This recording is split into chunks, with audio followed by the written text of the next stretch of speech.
However. And hi, welcome to another episode of the Notsteam Productions L&L podcast. I'm L Grimshaw, and I'm joined, as always, by the equally hairy... Liam Davies. I didn't realise you were throwing it across to me like that. Hi, yeah, I'm here. Hi, keep guys. it fresh, keep it loose, you know. I probably should specify... Loosey-goosey. Yeah, probably should specify that when I say hairy, I mean just long hair, like, you know, the 70s rocker look.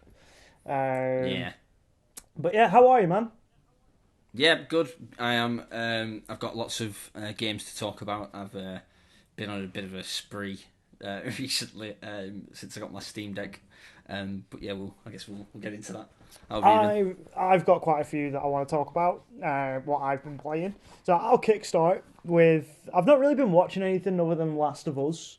I Same. don't think we've watched anything other than... Oh, there has been a new series of Mandalorian started. That is A on my couple to-watch episodes of that. list. That is on my Which- to-watch list. I was actually going to put on my watch list that Slow Horses that you recommended.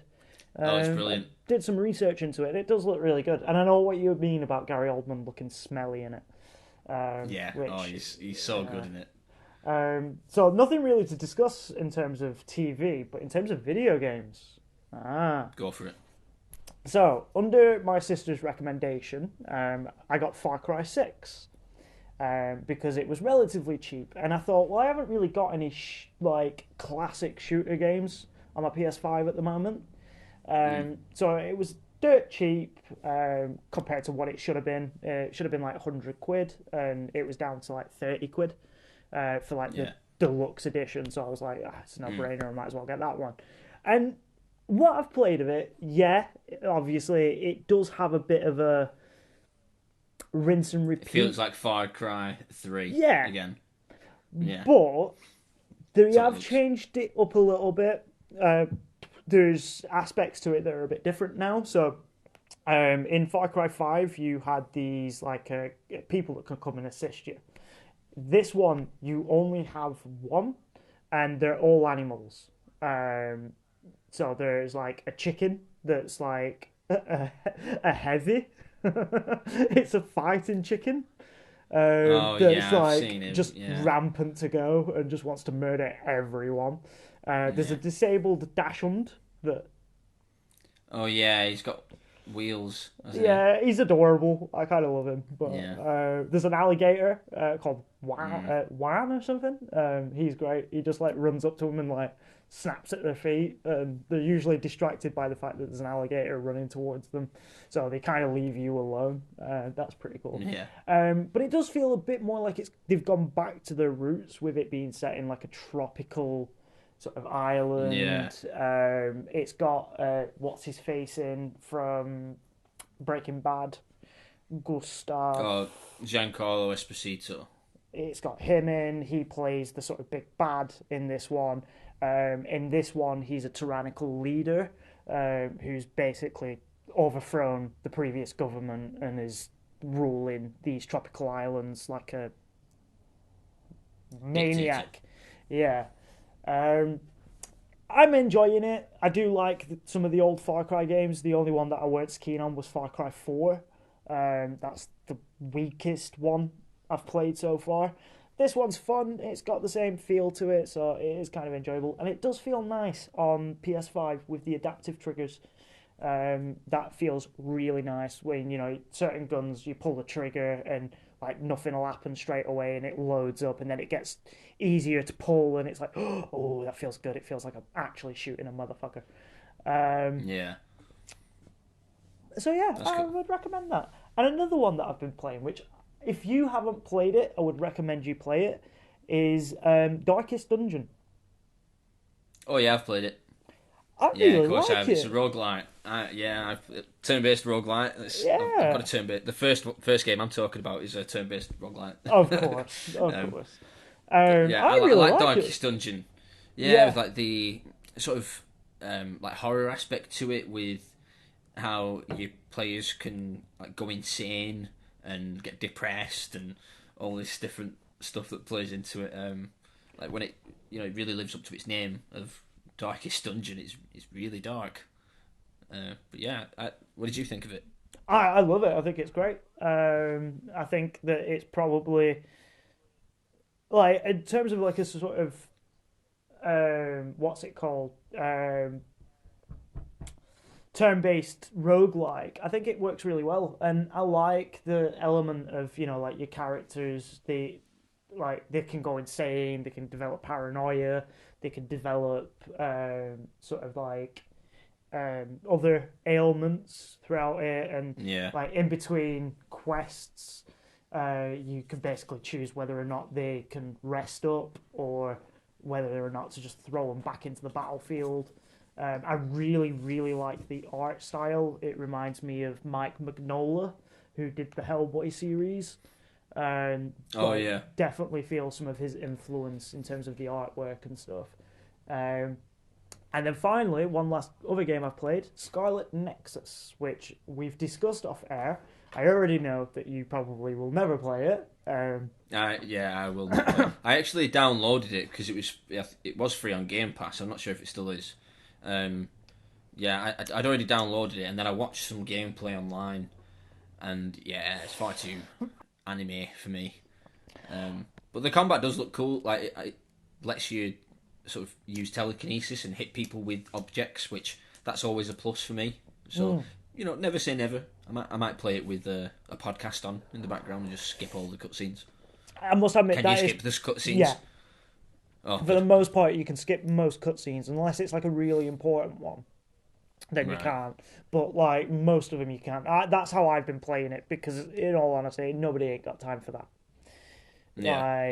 Like this is one of the reasons why, as much as I love the Persona series, I've still not completed Persona 5 because those games take forever to complete. Yeah. Um, I think they say that is it the Royal Edition, Persona 5 Royal.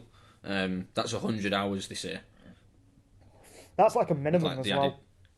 Yeah, it's like if Like, you're mainlining the story, yeah, like because the which is side mental. quests and all sorts, like those games, they are designed for you to take your time with them and everything. Mm. And certain games that we've talked about in the last episode, Hogwarts Legacy, like they could have done with taking a lesson or two from Persona in Yeah, a regards lot of people to have said that because Persona's more of a school sim, isn't it?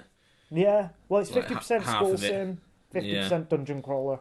It's kind of a really good blend. Even if you don't yeah. like that whole anime sort of play style or like storytelling, like the Persona series is up there as being really good. But what have you been playing? I know you're excited to tell me. Yeah, so the first one, which I've I've seen this game so many times, and it's always sort of passed me by. But I read somewhere recently that Netflix added it to their library of mobile games.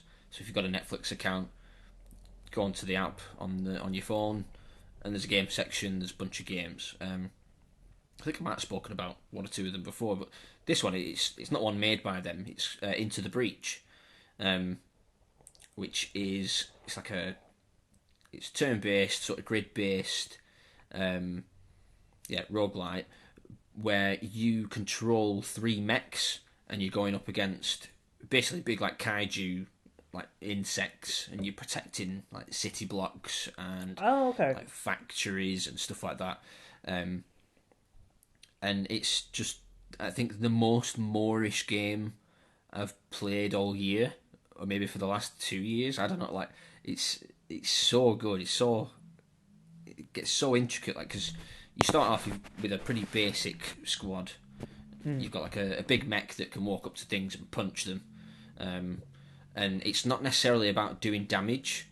Because the way that like each skirmish will work is that like you'll pick where you want to be put on the map. So you drop your guys down, and then the enemy will move, and they'll like ready their attacks, and you'll be able to see what each enemy is going to do and in what order. So then you've got your moves to like sometimes you can't kill them, so you just have to move them out of the way so that they're not going to hit like a city block that they're aiming for, or things like that. So it's like the more I play it, the more sort of feels a bit like a puzzle game as well. Yeah. Because I think the way that they have it set up is that you can always win. Right? They never put you into a situation where you know the the abilities and the characters that you've got can't get you out of it. Which I think they sort of disguise that really well. And yeah, and like it gets so much deeper with the mechanics. Like I think what it does really well is that all the mechanics are very simple. Like it can describe how a certain mechanic works in one short sentence, but then it sort of stacks these on top of each other. Like the further out throughout your run you get, the more of these that you've got stacking up, and so of the enemy, and it just makes you have to think sort of 2-3 moves ahead, because you think, oh well, if I move him there, he'll hit his friend that'll move him out of the way, so then I don't have to worry about them anymore. I can focus on this one over here. Like, and then you add different stuff. Like the run that I'm doing at the moment, I've just unlocked some new mechs, and they're like fire mechs. So they like set tiles on fire and set enemies on fire, and it does like slow damage, over time, what have you. But they're immune to fire, so it's like this whole other element Aspect that you have to bring into it. And there's a bunch of mechs. I think there's each time you unlock a new squad, you get 3 mechs. That's how many you take into battle. But you can mix and match them as well if you wanted to. Yeah, so you could have different types, different attack types and stuff like that. Yeah.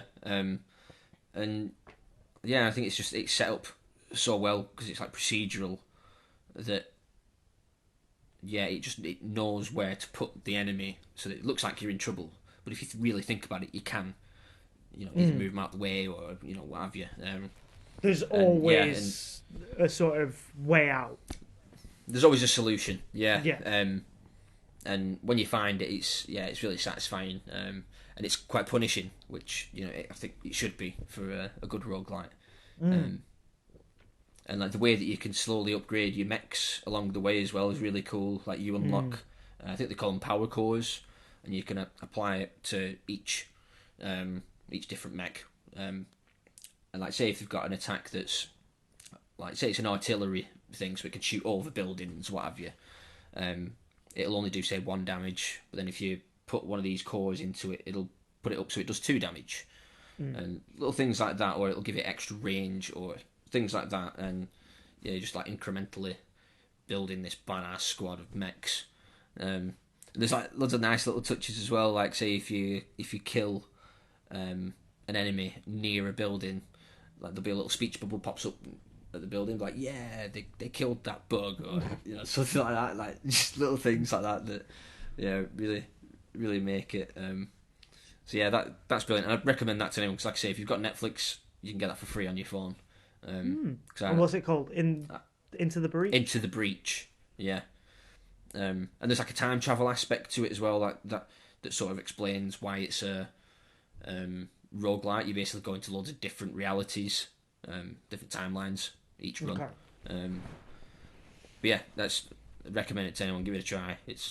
I think it's one of them as well. Like you'll know within sort of 10-20 minutes whether it's for you or not.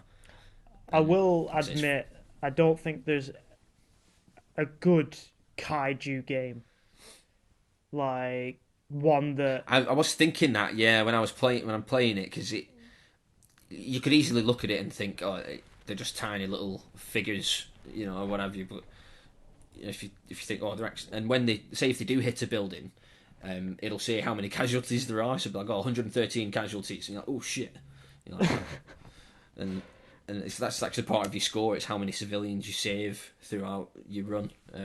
To get off topic, do you remember the Superman Returns game for Xbox 360 and PS3? Came out really early days. It was a movie video game time. Was it the open world one? It was the open world one. Metropolis. Where obviously you're invincible. It was the Metropolis had the health bar. Yeah, it was a nice idea, but fundamentally it didn't work because I just wanted to rampage and just destroy everything. But what else have you been playing? Yeah. Because I suspect you may have been playing something else. Well, so one that I'm going to mention, but we'll talk about a bit more later on because it sort of ties in with another topic we've got. But I bought Gotham Knights, um, and mainly because I've talked a bit of shit about it on the pod, and I've not actually played it, and so I thought, I found it cheap as well on CD Keys. Been playing it on my Steam Deck, and yeah, I thought worst case scenario, vindication for my previous comments about it being shit. Yeah. Best case scenario, it's a good game, and it was like 16 quid or something. So I was like, well, why not? I'll give it a try. And at the same time as well, I downloaded Arkham Knight. Again on Steam Deck. I found that for like £3.50. So I thought, well, that would be a good comparison. See how they compare and perform. Short answer is there is no comparison. Gotham Knights is a flaming dumpster fire. Oh. It's it's frustrating because there is a good game in there somewhere.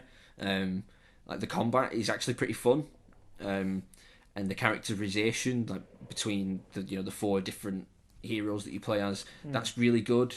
They all feel very different when you're in combat scenarios. The main issue is the performance is just unforgivable. Like when you're doing a proper mission, so you get to a location and you go inside and it's like a bespoke level that's set out. Like that's fine. When you're in they call it the Belfry, it's like your hub, your home base. Like again, performance in there, it's fine. It's not great. It's not a great looking game, but it performs fine. But then in the open world, it gets so framey. I had you can have the Steam overlay on, so it shows you how many frames per second you're getting, and it was like 19, 20 frames per second. You're like, well, that's terrible. And just, for me, in 2023, there's no excuse for that.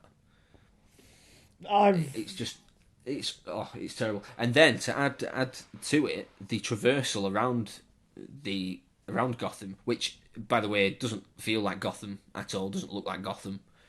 There's nothing about it that makes me think, oh, that looks like such a thing from Batman or whatever. Yeah, because in the Arkham series, like you go to certain areas and you're like, oh my god, I know where this is. Like there's the brilliant area where, is it called Crime Alley, where Bruce Wayne's parents were shot. Yeah, yeah. And you can go there and there's the rose on the floor, which is who names a street Crime Alley? Like, of course there's going to be fucking criminals on there. You fucking named the street that. But anyway, sorry, go on. Maybe that came after. Maybe they named it Crime Alley because of all the crime. Oh, maybe. Yeah.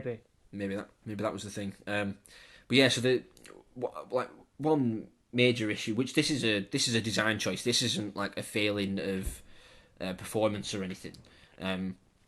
Basically, when you start, all the characters, their main traversal option, or their only traversal option, is like the what do you call grappling it? hook.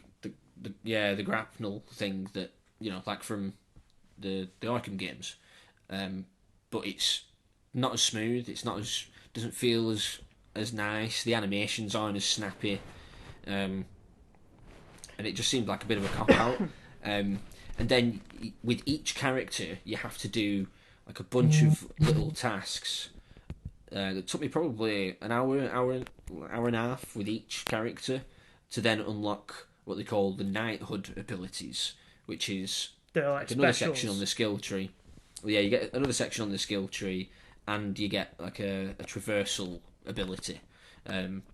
So Batwoman, she gets Batman's cape basically, so she can glide round like Batman does in Arkham Knight.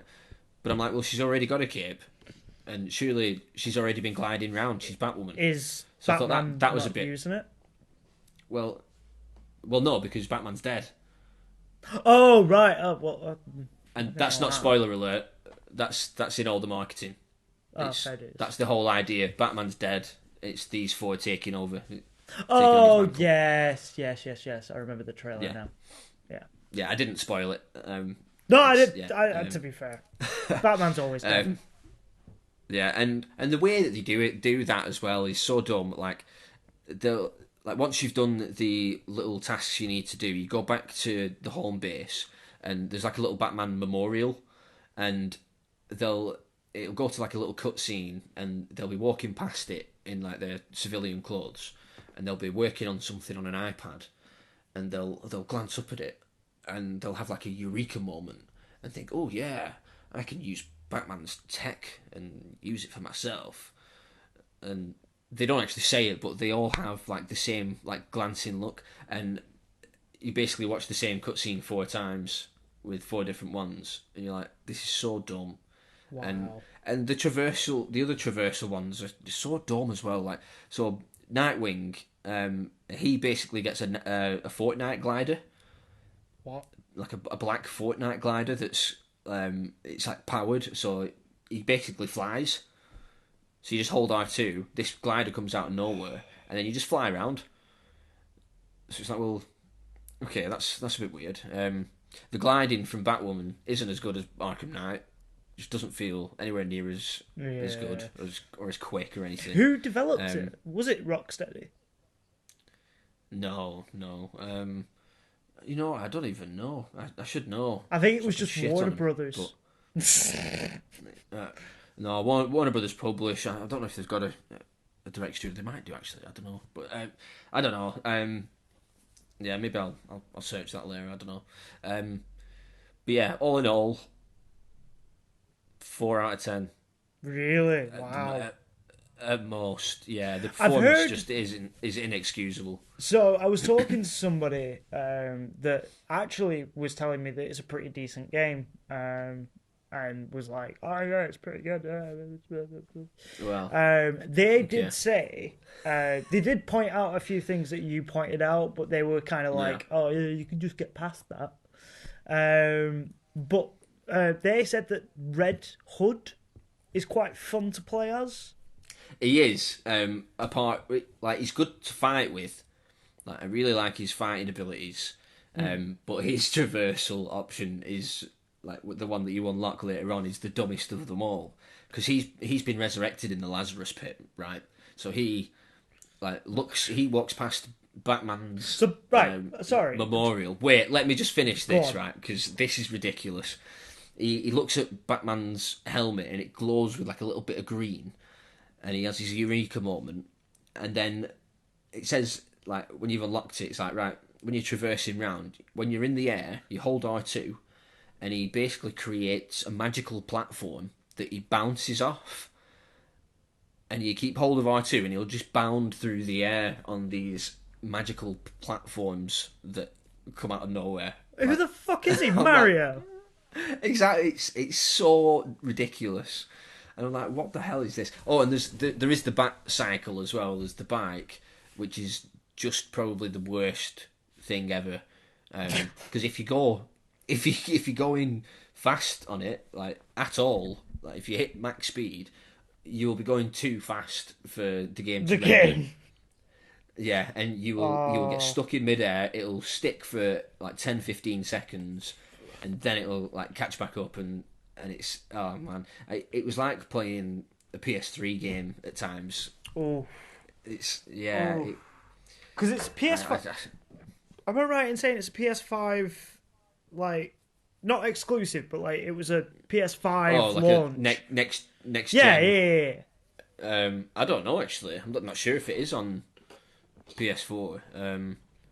But like it doesn't run on my Steam. Like, I was having it at low settings, but like high performance, trying to pump some frame rate into it, so it looked like arse and still wasn't running that well. And I compared it to Arkham Knight, which, by the way, absolutely slaps compared to Gotham Knights. Like, compared them on the Steam Deck, so I had a fair comparison. And yeah, I'm gonna start a new game on Gotham Knight. Arkham Knight. I've been quite vocal in the past of that I personally think that in terms of maybe story and some game choices that they made, I would say that Arkham Knight was the lowest of the trilogy. But overall, that trilogy is phenomenal. Like what they did was incredible for Batman as a whole. Like Arkham Asylum, when that first came out, that was probably one of my favorite games of all time for a long time. And then Arkham City came out, and it was the same thing but bigger. And then Arkham Knight came out, and it was the same thing but even bigger. But with Arkham Knight, they introduced the Batmobile, and I liked it. I didn't love it. See, that's sort of what made Arkham Knight for me, was that it was the full Batman experience. Yeah, I kind of get that. Like I got the chills again when I booted it up the other day, and one of the first things you do is like you're on this perch. It's like, oh, press L1 to even the odds. You're like, oh, let's even the odds, and then he lands, and this car comes screeching in. He does a backflip, lands in the car. You're like, oh, that's so cool. Yeah, no, it is great. I had a bit more of an appreciation for it last time I played it, but there was just a little bit too much reliance on it for me. More so, not in terms of the story. I feel like in terms of the story, it did kind of make sense. You know, there's this military group going round. Yeah, let's even the odds. But the fucking Riddler challenges. Yeah. What the fuck was that? Anyway, we've spoken about that before. I've got one more game that I've been playing.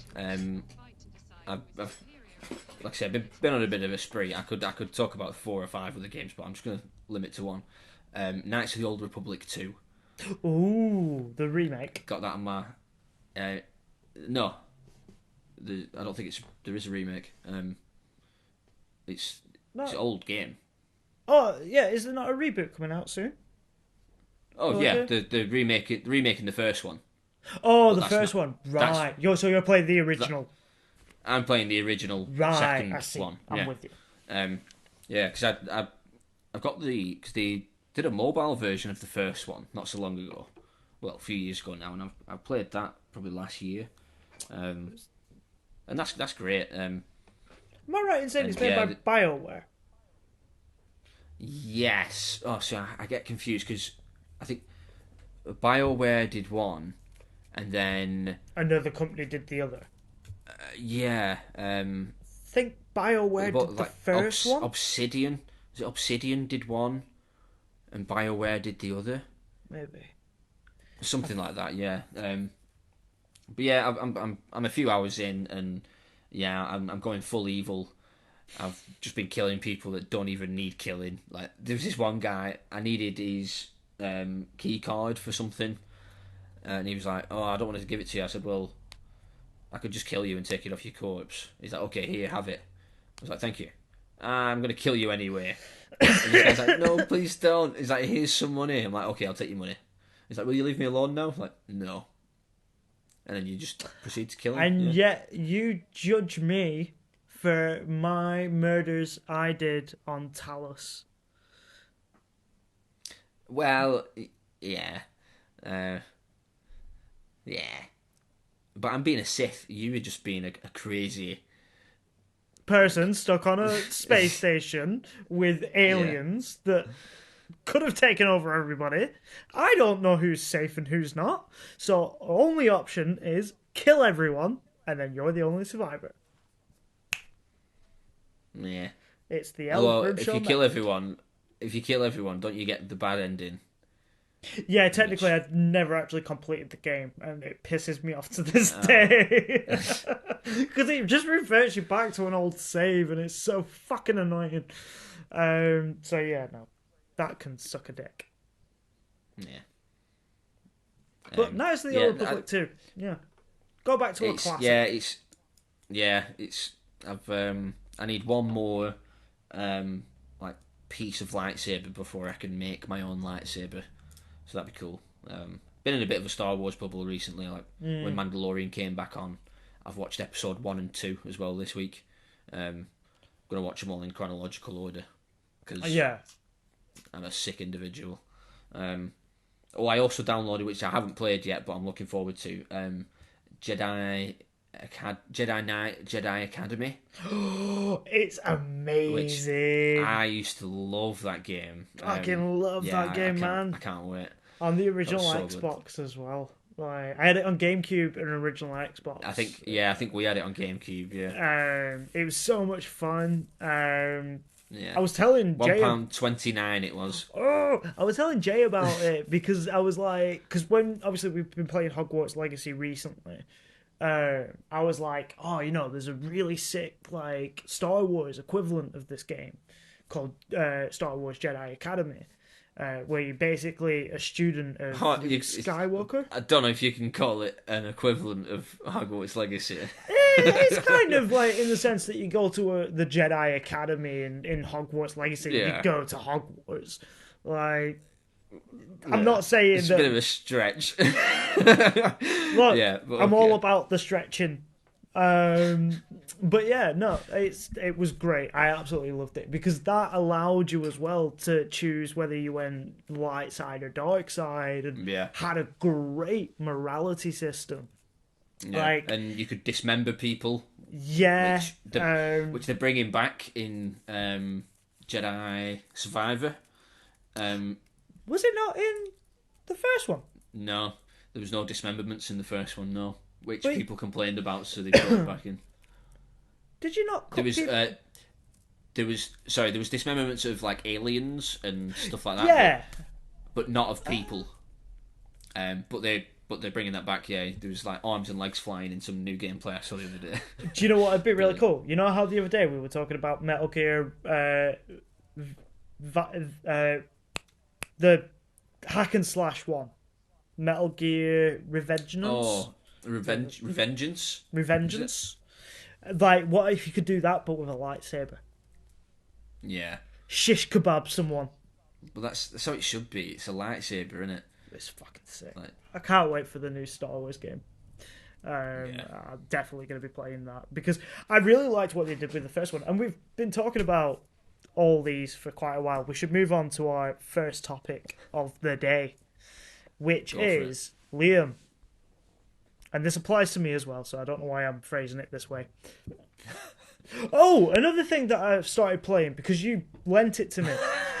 Sorry, I've just read my note. Yeah, I do want an update on this. Oh, that's not what I was thinking, but yeah, go on. Sekiro, I'm going to play a bit more of that, because I've been playing other things. But, Sekiro, I fucking hate it. It is the worst Soulsborne game. It can go die in a hole. You're wrong, it's the best one. No, it's not. It is, because it's all about timing. I can't beat people to death with a big sword, and that's what I live for. Yeah, it's all about parries, isn't it? Yeah, and I don't like it, because I'm shit at parrying, so I fucking hate it. But yeah, anyway, moving on to our serious go on. Next main topic. Which is... Serious topic. Oh. Is a very serious topic. This affects too many people all over the world. Not for Liam, long. Your house has been infested with spiders. Really nasty bastards. Yeah. Who are you hiring to eliminate all these nasty bastards that are infesting your house? The kind of a weird option that I've gone for because I know very little about this game. I've played it a handful of times over the years. My brother bought it me years ago, but it's not my cup of tea. But I'm just going to bring in the siege operators from Rainbow Six Siege. They're pretty good at smashing through walls. Yeah, fucking right. Spiders in my house. I've got a dude with a big hammer. Don't know his name, but he can hammer walls and shit, so if they're hiding in the walls, you can get them. I don't know if there's one with a flamethrower, but I'd like to think that there might be one with a flamethrower. Not very swatty, I know, but yeah, and they got like little gadgets and stuff. Where's old Gummidge? Hey, I think siege operators, they're tactical, trained. Not afraid of spiders. Yeah, probably not. No. Um, Um, yeah, they might leave your house in a bit of a mess, but there'll be no fucking spiders left. that is true. Do you know who I'm gonna hire? Just Who? for the shits and gigs. Dragonborn. Dovahkiin. Ah. So it's a similar. We're gonna have similar sort of outcome, really. No Have- house. Yeah, just a destroyed home. Yeah. I just imagine your guys coming out being like, "Good news, there's no spiders left," and you go in, there's just bullet holes everywhere. There's Yeah. like bullet casings. Part of your house is on fire. You don't even know how or why. And then Big holes in the wall. I just get this silent dude come out, look at me, and just be like, and walk off. And I go in and there's like a sword in my TV. There's houses on fire. There's part of my house that's frozen. There's like ghosts in my house. And Yeah. yeah, so either way, I think we're fucked. Yeah. Well, that was a good, serious, It is a very serious matter. serious operation.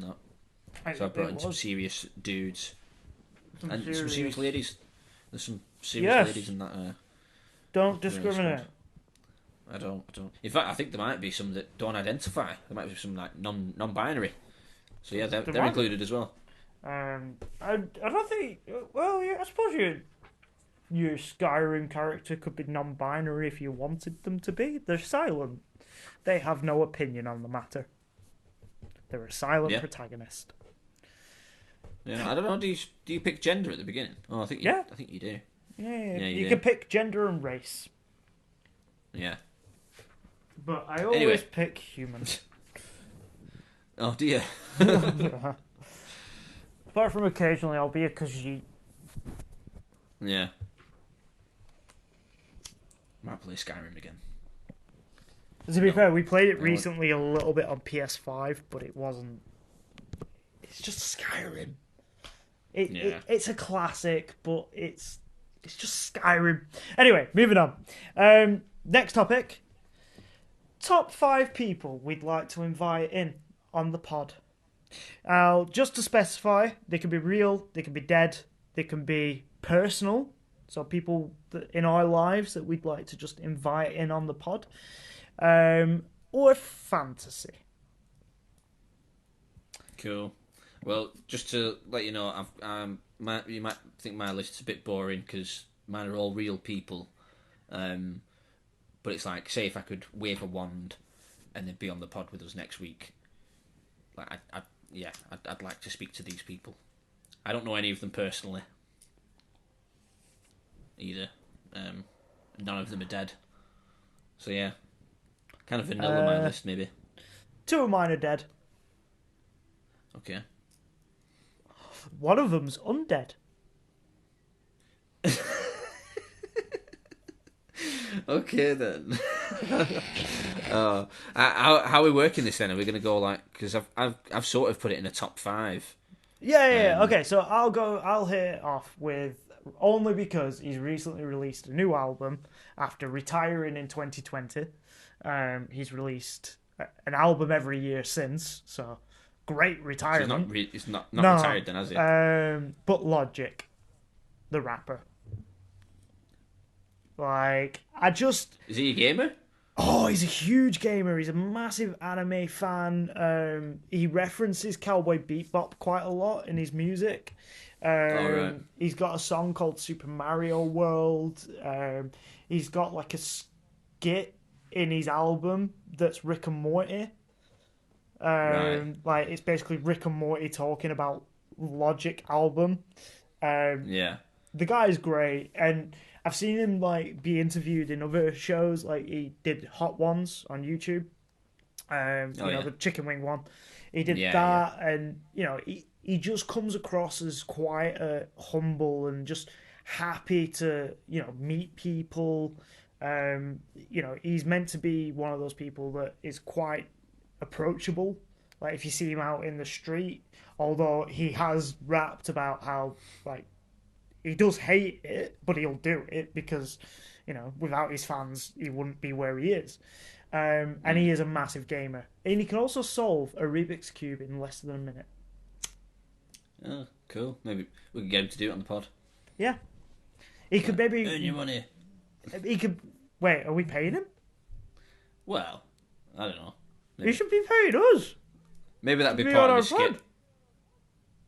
We'll be like, hey, earn your money. He's like, you're not paying me anything. It's like, yeah, earn it. A multi-millionaire rapper. And we're like... Your list already is decidedly much more cool than mine. Because number 5 on my list, I've gone for Gabe Newell. Okay, the Valve developer. Yeah, the Valve head guy. The mystic man that he is, the myth. Exactly.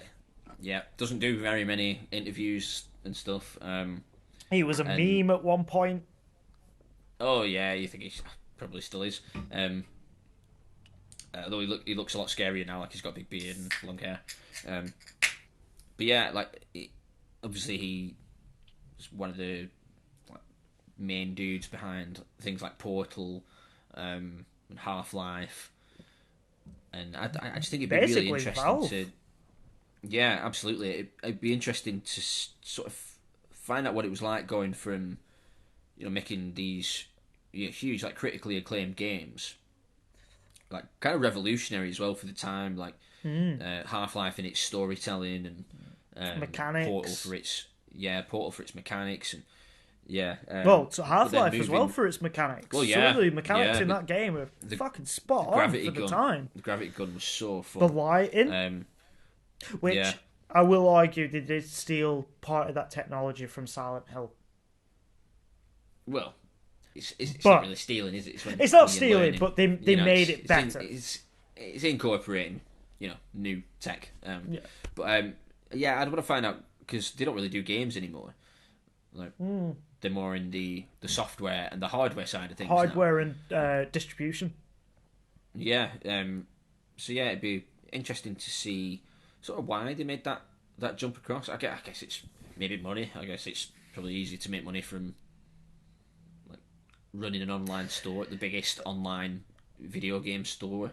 Than it is to take the risk on creating a product. It is such a shame that Valve chose to do it the way that they did, because whilst I played the Half-Life series, I wouldn't say that I was an avid fan or anything.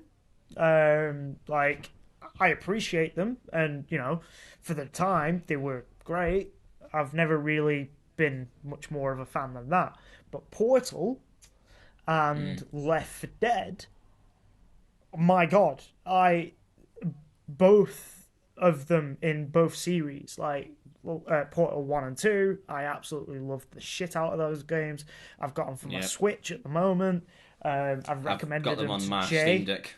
I recommended them to Jay to play. She's played, I think, all of the first one. Portal.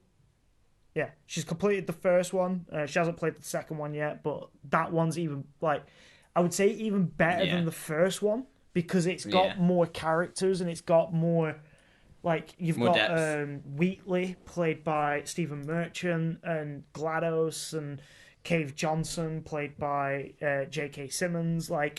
My God, that was such a good game.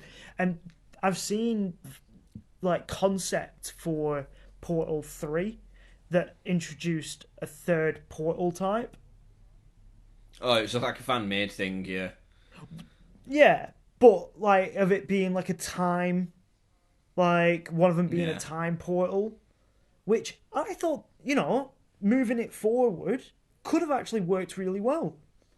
That's one of the things I'd want to talk to him about. Why don't you finish off trilogies? Left 4 Dead 1 and 2. People wanted more and never happened. Half-Life 1 and 2. People wanted more and never happened. It's Half-Life 2 finishes on a cliffhanger. You don't know what happens next. It's what happens next? Oh, We don't know. I don't know. Maybe if you find out a little bit from Half-Life Alyx, but that's VR only. So again, it's like they sort of try and, when you look at the history of their games, it's like they're showcasing new technology with their games that they've got, and that's sort of what they did with Alyx. Well, like, let's make a properly good VR game that tells a story, feels like a proper game, but it's VR.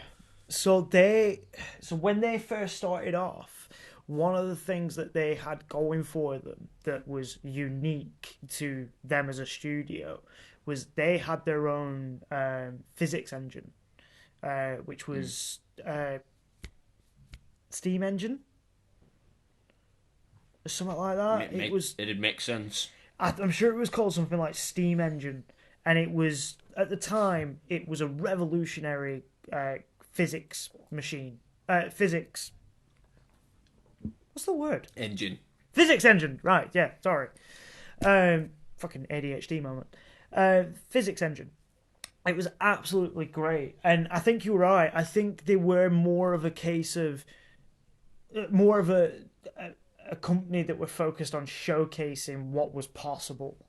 Because I know that they ended up, I'm sure, signing a deal with either Unreal or another studio to basically use some of their sort of parts of their physics engine, which is why I think possibly they've stopped making games, because they no longer had that edge. Like Left 4 Dead was one of the first games that had a high number of enemy types on one screen. So like how Days Gone is like the current sort of champion in that, or I don't know if it still is, but you know what I mean. No, I'd say it's what's that one set in France with all the rats that I was telling you about. I've played the first one, and this new one, it's something Plague Tale. Yeah, Plague Tale, that's it. All right, I think the new one, it's like 10,000 rats on screen or something. But at one time, that was Left 4 Dead. Then. Yeah. You know, so no, I think that's a great shout. I would love to have a conversation with him. You know, like he's such an enigma. And if nothing else, I just want to thank him for my Steam Deck. Making that, just coming up with that and being, implementing it. I'd love to thank him. I'd love to thank him for all the times that I've played things like Portal, and like Portal did in some ways probably inspire me a little bit as a writer, in the sense that the ability to have that dialogue that is kind of nonsensical and almost malicious. In the NOCEBOVERSE, I write a lot about the system, heavily inspired by GLaDOS and the whole villain type that comes from that. Yeah, rogue. Like Portal was one of my inspirations for that ideology within the NOCEBOVERSE, and Left 4 Dead. My God, if I could, if news of a remake of that dropped tomorrow, I would pre-order it within 5 minutes of it being revealed, because that game to me is possibly one of the best zombie games ever, because it's just because of the replayability of it, even though every level's more or less the same and things like that. I just love everything about it. Like the way it feels, the way it's scripted, the way that the enemies react to you, the way the environment reacts to you, and all these things. So yeah, no, I think Gabe Newell, absolutely brilliant. Gabe Newell, sorry. Gabe Newell. Newell. Absolutely brilliant shout. And who's your next one? Well, We've spent like 10 minutes on Gabe Newell. is an enigma, much like my next guy, Gandalf. Okay. Yeah, okay. To be fair, I actually invited him on our podcast more for you. Okay. Because, Thank you. well, am I not right in saying that you enjoy Lord of the Rings much more than I do? Well, yeah, I guess, yeah. Right, so, would you not like to sit down and talk, like, fantasy bollocks with Sir Ian McKellen playing Gandalf on the podcast? So are you telling me that it's Ian McKellen, but As Gandalf. He's dressed up as Gandalf? No. It's Gandalf, but it's the Sir It's Ian McKellen version. Yeah, right, okay. That's what I meant. Well, wouldn't he be freaked out? Like, it's like the electronics. Like, this is a microphone, and put these headphones on. He'd be like, Oh, that kind of fucks up one of my other choices as well. Or two of my other choices, if we're going that level. No, he's cool with it. We offered yeah, him a, right, yeah. No, I'm just nitpicking. Yeah, we no, offered him a joint yeah, and some ale. Yeah, no, I love Gandalf. Yeah, no, I'm down. I'd have some questions for him. Yeah. Where were your eagle buddies when you needed to get to Mordor? They were happy to pick you up on the way back. Like, why couldn't they just drop? Get it done in a day. They were busy. They had eagle duties. That's how Gandalf sounds. They what like Hodor. Oh no, that's brilliant. Well, on to my next one. I was trying to think of a segue. There probably is. Maybe he's voiced them. Yeah, my number 4 would be Nolan North. I think that's 2 weeks in a row he's come up. Yeah, Nolan North was the voice of Nathan Drake, and many others. He's prolific. He's done. He played Deadpool in the Deadpool video game. Yep. Because there's a joke about it within the first 5 minutes, where they're like, "Oh, can we get Ryan Reynolds? No. Right? Can we get Nolan North? Yes." That's pretty much the joke. There's like Deadpool ringing. Perfect. There's like Nolan North voicing Deadpool ringing Nolan North to be like, "Look, I need you to voice me in a video game," and he's like, "Oh, okay," and yeah. He gets around. Yeah, it's cool. Yeah, no, he does. Yeah, and yeah, I think it'd just be interesting to have a sort of peek behind the curtain on like that aspect of the industry. Yeah, just pick his brain about stuff he's worked on and what. Did he not voice Desmond in the first Assassin's Creed? Oh, he may have done. Yeah, you might be right. I just have a weird feeling that he might have done. I'm going to refer to... well, if you carry on, I'm going to refer to Jack. Can you just Google if Nolan North voiced Desmond in Assassin's Creed? Yeah, I just think... Yeah, it'd be interesting. Cause, look at that side of the industry. He did. Yeah, like... No, he would be pretty cool, he to gets be fair. around, and he'd be quite an interesting one, and sort of game related. He wouldn't be freaked out by headphones or a microphone. No, you'd hope not, unless he's got some real PTSD from some really bad development games. I've heard him on podcasts in the past, so no, he definitely does them from time to time. So yeah, that's mine. What's your... It's not my next choice, but just to finish off on Nolan North, we've talked about Troy Baker a lot as well. They're actually really good friends in real life, and have often worked on the same projects together. Yeah. So in Uncharted Thieves End, there's a character voiced by Troy Baker, and in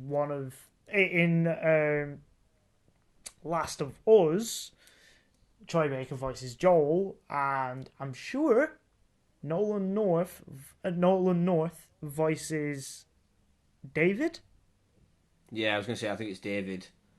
at the end of Um, towards the end of the game. yeah. Just Um, touching on that quickly, did you see Troy Baker in this week's Last of Us? no, I haven't. But I do know about it. Well, you haven't watched it? No, well, we've been doing overtime and shit, and we forgot. But we're gonna watch it this weekend. Yeah, it's class. Like, Give it a because watch. there's one more episode as well. Yeah. Yeah, there is, Um, yeah. which I thought there was 8, but fair dues. Yeah, so did I. My next choice, also somebody that might have a bit of a problem with the electronics and the whole new technology, but Albert Einstein. Okay. Yeah. I've kind of, like, How was his again, English? pretty good. Like, Was it?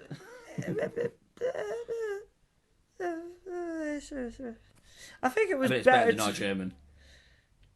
Yeah, it's definitely better than my German, and I can speak a little bit of German. And I've been told that I speak like a toddler. So, yeah, that was fun. But yeah, no, science great. I wouldn't mind Yeah. meeting him. I imagine he'd probably be a good laugh, especially when you've got some beers down him, and Yeah, he was maybe a sort of couple renowned of as being a bit of a character, wasn't he? yeah. So yeah, absolutely. Why not Albert Einstein? Who's your next one? We'll not dwell on Albert Einstein. Yeah, I we all know haven't about really Albert got many Einstein. notes on this one, so I was just like, Albert Einstein, he sounds cool. Let's put him in there. Well, I'm sort of staying in line with my last choice. I'd want to get Neil Druckmann on. He's Yeah. he's the sort of like lead man at Naughty Dog. Specifically at Naughty Dog. Yeah, Neil Druckmann. Yeah, that's what okay. he does. He's like the creative lead. He worked on obviously all the Uncharted games, the Last of Us. I didn't know he worked on the games. Uncharted games. Yeah, he's been there since like day dot. Like even back when they were doing the Crash games, Crash Bandicoot. Yeah, and I think one of the reasons I want to get him on is because he's quite elusive. Like he's quite shy. He doesn't really do a lot of interviews and stuff. The only time he really does is when it's sort of marketing for one of his games that's coming out. Yeah. So it's every like six years you'll see some interviews with him. So it's like when you look online, it's very few and far between. He's been in the limelight a bit more recently, obviously because of the TV show and how he's had quite a big role in creating the show, which I think you can tell when you watch it because some of the shots are literally shot for shot. Yeah, I think again just seeing a different side of the industry again, like being at the top, having this sort of cause like from what I know of it, the story was that they got acquired, not acquired, but sort of backed by Sony after I think it was Uncharted 2. They had this pot of money, and Neil Druckmann said, right, looking at this, it's like we've got enough to make a great game. We want to make a new IP. We want to do what we want, and we're going to throw everything into it, make or break. This game will either make us or it'll be the last game we ever make. And the studio will shut. And then they made The Last of Us. And the rest's history. So I'd love to know about that sort of period. About like how the sort of... Because I imagine it was a team effort coming up with the whole idea for The Last of Us, like the story of Joel and Ellie and the backdrop of the cordyceps and all that stuff. I'm sure it's a whole team of writers and everything, but I'd love to have a little peek at that. Love it or hate it, it is a masterpiece of work. Video game storytelling doesn't get any better than that for me. Yeah, no, At the moment, nothing tops what the Naughty Dog team can do. Yeah, like there's some studios that have definitely given them a run for their money, but the Naughty Dog team, they know what they're doing. And for me, it's the level of polish. Nothing else has that level of polish for me. yeah, like it's very.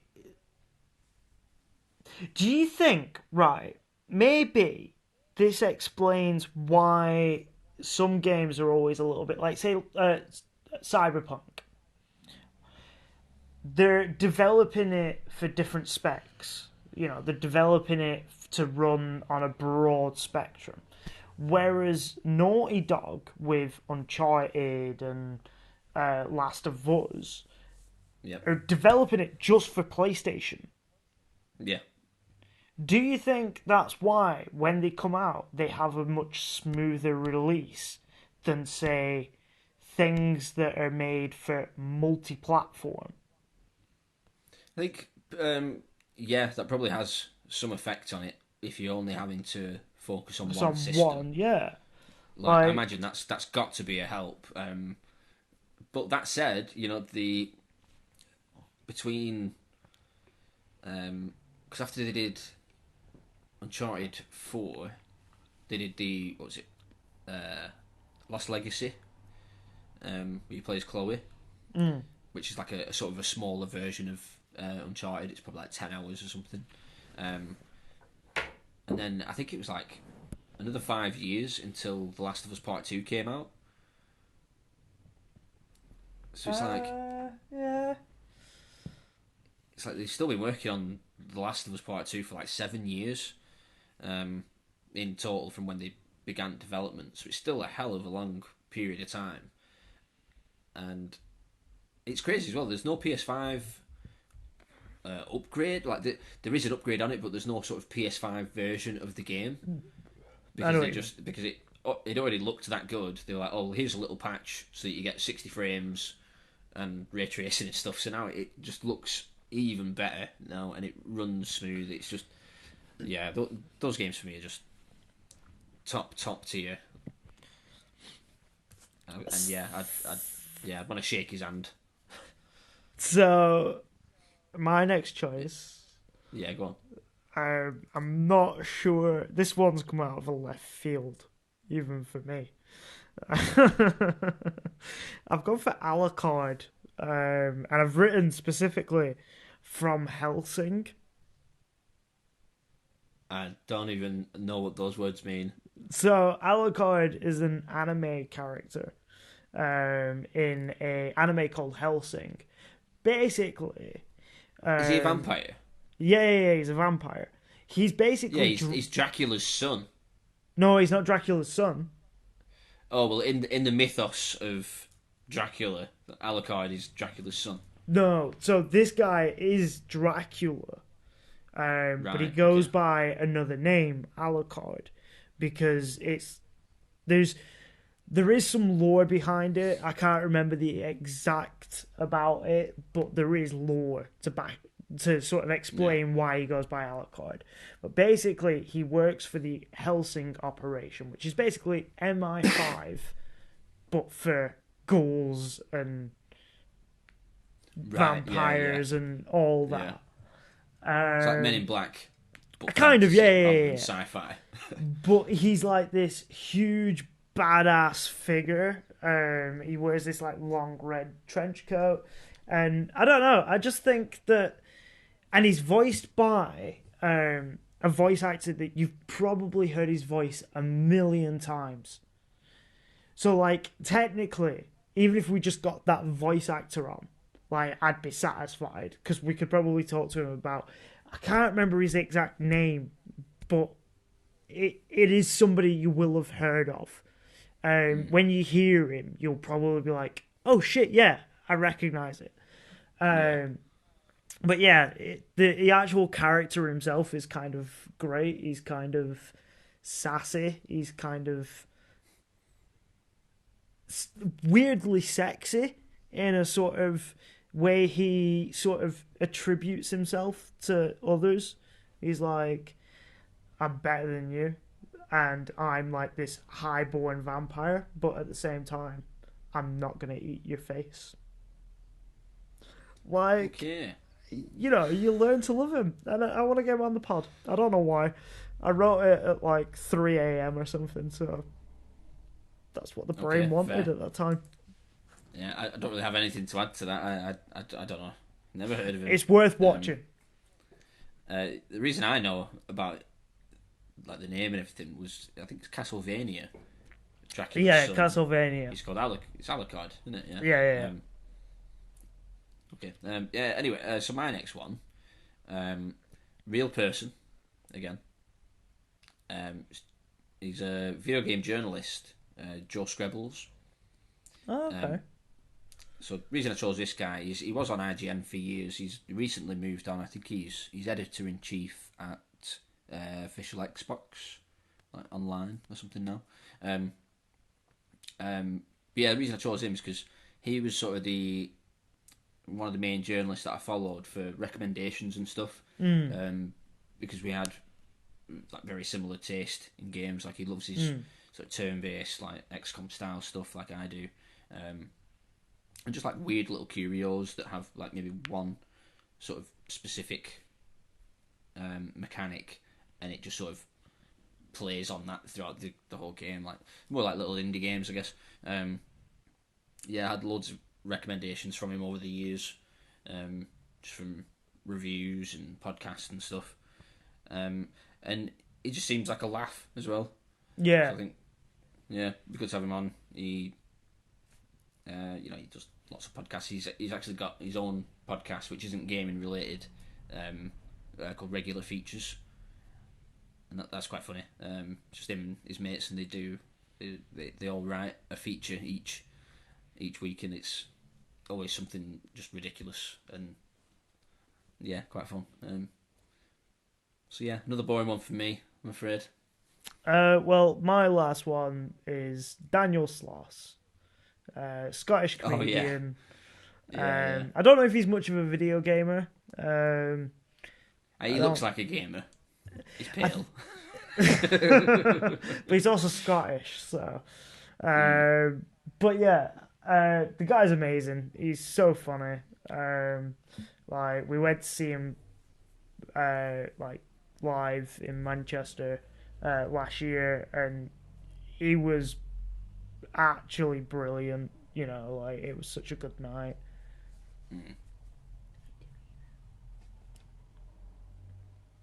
But yeah, he was absolutely great, and I think he'd be a good laugh. And I've seen him on like other people's podcasts, and him and his best mate have a podcast as well, which is really great.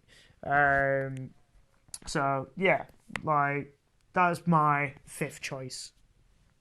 Yeah, I'm down with that. I like Slosh.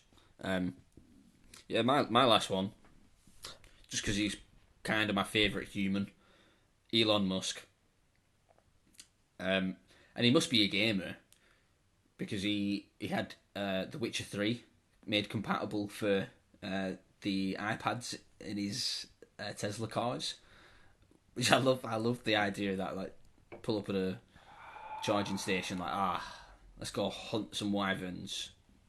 I just love that, and I think that like the one downfall of getting him on the pod is that he is a little bit awkward, and he's not really the best. Like we just get a few drinks down him, and he seems to loosen up from what I've seen of him on podcasts. But I get the feeling you're going to tell me that you hate him for some reason. I don't. I do think he's a bit of a prick. How? Like, what's he done that's prickish? To be fair, the most recent thing that he did was calling out a employee and calling them lazy and shit. And it turned out they were in a lot of pain because they were disabled. Yeah. And he apologised for that. He did apologise. But, you know, at the end of the day, there's just something about him that rubs me up the wrong way. And I'm not particularly fond of the man. I do think he does some good things as well. Like, you know, don't get me wrong, like, credit to him. You know, he's had some pretty decent ideas, I guess. And occasionally he can be funny. But, yeah.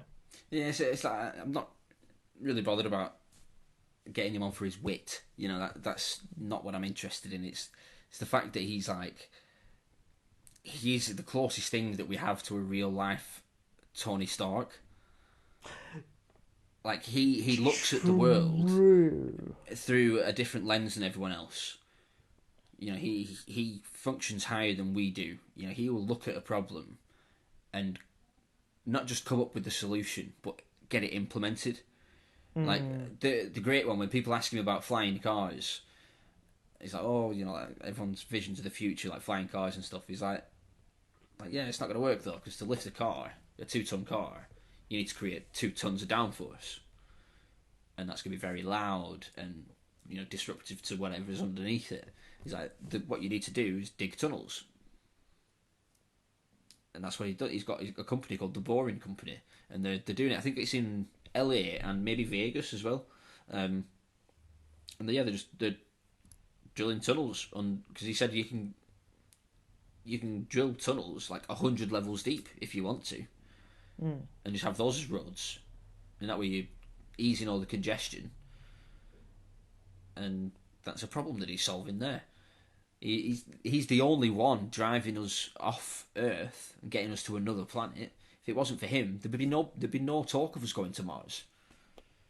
I don't know if that's all this massive stuff. I just think that going to Mars has always been a sort of idea. Weird, like, idiosyncrasies that he might have, because you can't be that smart without being, a bit of a weirdo. You know what I mean? It's fine. I think there's always been people that have wanted to get us to Mars. Yeah, but who's actually doing it? This is what I mean. Yeah, I want to get us to Mars, but I can't do a fucking thing about it. He's looking at it. Not with that attitude, you can't. Like, look, this is one of the reasons I want him on the pod. Get a ladder. I say to him, you get me on that first shuttle, man.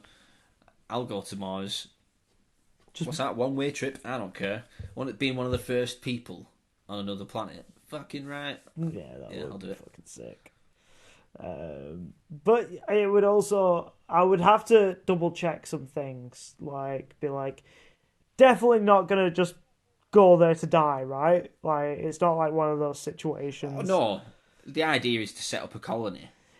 Yeah, but I've seen sci-fi stories where it's like, oh yeah, we're gonna colonize this planet, and it's not. You're just being sent off into space to die. Because I don't see why you do that. That's just a waste of money. If you're sending a spaceship up just to kill you, there's so many cheaper ways to kill you. Maybe it's his way of solving overpopulation. Just fling people into space and again, just hope for the best. There's much cheaper ways. Yeah, of course, but the man's creative. Much stealthier as well. The man's like, what are you doing with that rocket? The man's creative. Nothing? Yeah. He walked into the Twitter building with a sink. Yeah. See, which was such a cuntish move. And it wasn't even that funny. Not asking... Well, that's it. It's like I don't think it was cuntish. I just think he was trying to be funny. And he's just, that's his sort of, like, you can't be that smart without being weird. I think that's just how it goes. That's just how it works, Yeah, no, yeah. You've got to be And this is another thing as well. Anybody that changes the world, anybody that leaves an imprint, generally, they're a cunt. That's just the way of the genius. World. And he's not that bad. You know what I mean? When you look at what he could be doing for a guy with as much money as he's got, like he doesn't have to work again, but he works 6-7 days a week, and he's not doing that for his own benefit. He's already got more money than God. There's a great interview with him as well where someone was calling him out, saying that the rich should pay more tax, blah blah blah, and all this. He's like, look, I'm paying more tax now than any human ever in human history. Nobody's paying more tax than I am. He's like, his tax bill's something like $1 billion a year, and you're like, whoa. And yeah, I think just to be around him would make me, at first, would make me feel dumber because of how smart he is. But I think he's that smart that he'll make you feel smarter after a little while. Kind of like how if you leave Smarter a by banana proxy. next to... Yeah, if you leave a banana next to an apple, the apple goes bad. That's because of gases that the banana releases as it's rotting. Yeah. Yeah, so he's like... Yeah, Elon Musk is like a banana. And we're apples. So, Yeah, okay, I don't know where that went. radioactive, weirdly phallic, yellow, mushy, and releases weird decaying gas. Yeah, And he's going to take us to Mars. you've basically described a slug.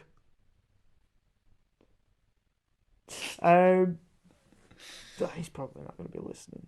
Yeah. But yeah, Yeah, and sorry, with Elon, if you that, listen. I'm going. Moving on to one of our main topics, as we discussed last week, we talked about how Suicide Squad has since been revealed to be a online play, Live service.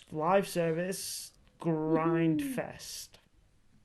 Yay! Well, we don't know if it's going to be a grind fest. We don't really know that much about it yet. But it sounds like you're going to have an online connection when you're playing, which is the same for Gotham Knights, by the way. Wanted to mention that, which I kind of sucks already arse. knew that. Yeah. But yeah, like basically when you posed this question to me, you said, you know, this is How would we do it? live service. Yeah, how would we do it? And the short answer, don't. Like, I just think with these live service games, I understand what they're trying to do. Oh no, sorry, that's not kind of how I meant. I don't. No, sorry. Go on. I'll edit this bit. What? I meant more of like, how would you design a Suicide Squad game? Oh, what, specifically Suicide Squad? Yeah. Like, Oh. You need to be more coherent with your notes, dude. sorry. Okay, well you go first. You go first then, because Okay, yeah, right. So to be I'll fair, think of something. the way that I phrase mine is kind of based on some of the stuff you've described to me since we've been doing this podcast. And I actually wrote a lot of this with you in mind, thinking of the kind of games that you like and what you would want to play. Because that's not necessarily what I would want to play, but True. True. I'm trying to make a game that's going to appeal to a lot of people. So, this is what I wrote. Are you saying I'm a basic bitch? No, I'm not saying you're a basic bitch. We all know you are, but I'm not saying that. No, it's true. I am. I'm a AAA whore. That's what I am. How I would do... Oh, no. You'd be surprised at this. How I would do the Suicide Squad game is, first of all, I would do it XCOM style. Well, there you go. Big tick straight away. Yeah. Where you specifically play as Flag. Yeah. Random Okay. flag. Yeah, that makes sense. Yeah. So you play as him. Like, when you move, you're moving him. But you're controlling what other characters do. Each super has their own special set of abilities. Yeah. And stat boosters. For example, King Shark could go berserk. Yeah, he's Rip a berserk class. Dudes, rip dudes apart. I would have it gory as fuck. Eat them. Yeah, I eat would the have guys. it, ripping them apart, like going mayhem and just being overall like, rah, and like high strength, really hard to kill, perfect for doing that. Quinn can distract and stun. Because Which one's Quinn? Harley Quinn. Oh, Harley Quinn, of course. Yeah. Harley Quinn can distract and stun. So she's slightly less fatal, but she can because a lot of her attacks are like loud and visual and like her presence is often like boombastic kind of style. You could have her basically run into like a group of enemies, split them all apart so they're no longer a unit, Yeah. and then like stun one of them that's like say the strongest one out of all of them, and then you're just like you've got like you can pick them off one by one. Yeah. Then I like that. I've got Deadshot can execute anyone from any distance. So no matter where he is on the map, he can execute one character. That's cool. So like, so could he get someone like behind a wall? Could he like yeah, do what he does in the film, like bounce the yeah, bullet yeah, off yeah. stuff? Like, That's I think cool. the Yeah. only way you could do it justice is if you made it so that no matter where the target was, you could only do it once per like move.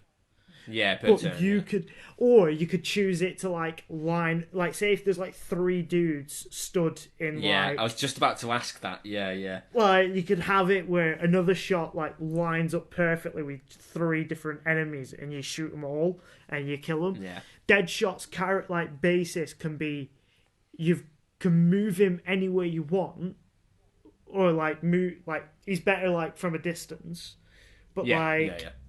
he can only take one shot per round. Yeah. Like, and it's either a multi-kill or one execution. Yeah, yeah. And then No, that's cool. I like finally, with Captain Boomerang, basically can hit multiple times. Can hit I can see multiple that, yeah. like enemies. And Might not do a he lot can of teleport damage. as well. Yeah. Well, in the Suicide Squad game, he can teleport, so yeah, you could incorporate that in. Then That's cool. Yeah. I've gone even further into the XCOM because you go. can't really kill off the canonical Suicide Squad. Like you can't kill Why them not? off. Well, I suppose you can, but But okay, just yeah, in go on. case you don't want to.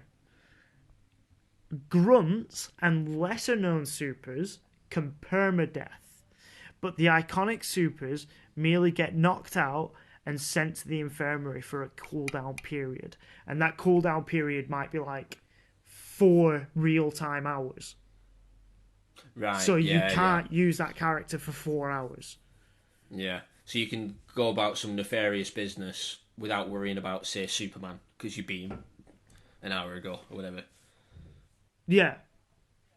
I like the idea of that, actually. Like, you could be on a mission somewhere and like the job's going smoothly, like you're dealing with the grunts, what have you, and then Wonder Woman pops out of nowhere.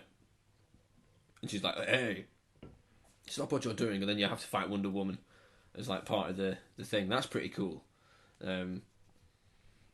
Yeah, I like that idea. It's a little bit because you haven't played it yet, have you?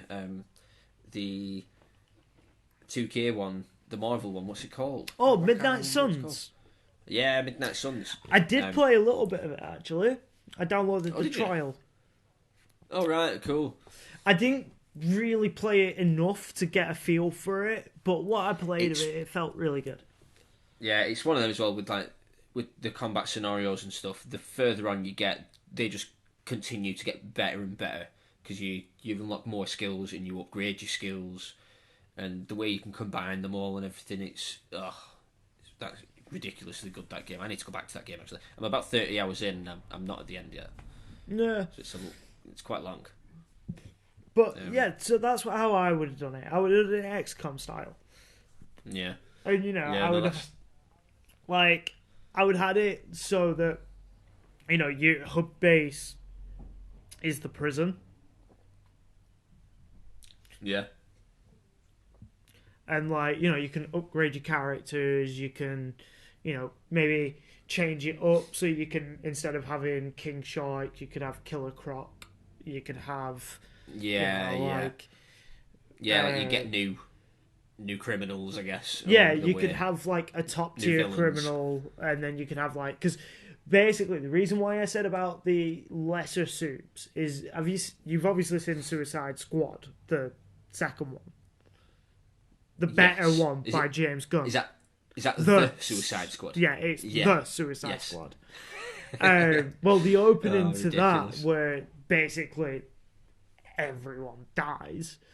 It's great. But then It there's is a good film, that. there is just this one group that are kind of unkillable in this scenario. Like, you kind of want to lean into that. Like, I wouldn't want to kill Ratcatcher. You could have Ratcatcher who could, like, make rats sort of, like, attack a bunch of guards and stuff. You could have that weird colour man who... Yeah, Polka Dot Man. Polka Dot Man, yeah. Yeah, he's so weird. The John Cena's character, and fuck me, John Cena in that movie. Peacemaker. Peacekeeper. Yeah, Peacemaker. Yeah, oh, he's so funny. You need to watch the show, man. Oh, the show is so good. He's brilliant. He's such a good comedy actor. He is. To be fair, a lot of wrestlers are. It's weird, isn't it? Dwayne Johnson. He's a great comedy actor. It's a strange thing. I think John Cena's better, you know? Like, I think From John what Cena's I've seen funnier. him in. Yeah, From what I've seen in that Peacemaker show as well, because it's an 18, he can just say what he wants, he can do what he wants. Like, I reckon about 50% of that show was ad-libbed. Yeah. Just improvised on the spot, like, just, yeah, amazing.